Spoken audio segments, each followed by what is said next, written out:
নমস্কার, আমি আবার চলে এসেছি আপনাদের কাছে নতুন একটা মিনি ব্লগ নিয়ে।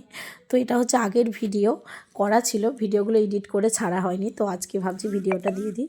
তো এটা হচ্ছে সোদপুরে ডিসেম্বর মাসে মেলা বসেছিল, তো আমরা মেলায় গেছিলাম। তো মেলায় এসেছি, আর কিছু খাবো না তা কখনো হয়, তাই এই যে পাঁশকুড়ার চপ নিয়ে নিয়েছি, খাচ্ছি। আমার ছেলে তো বলছে খুব ভালো, আর আমার ছেলে বেরিয়েছে ফুচকা খাবে না তা কখনো হয় কি?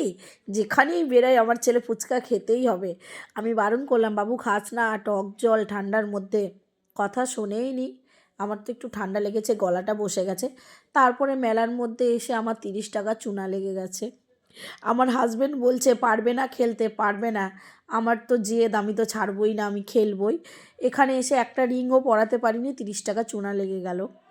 তারপরে এই যে এখানে আমার ছেলে ক্লে নিয়ে নিল, খাওয়া তো হয়ে গেছে, কিছু খেলনা তো নিতে হবে। তারপরে এই যে আমাদের বাড়িতে গোপু সোনা আছে, আপনারা তো আগের ভিডিওতে দেখেছেন, তাই ওই গোপু সোনার জন্য একটা গাড়ি নিলাম। তারপরে বাড়ি আসার পথে আমার ছেলে আবার এটা নিল। টাটা।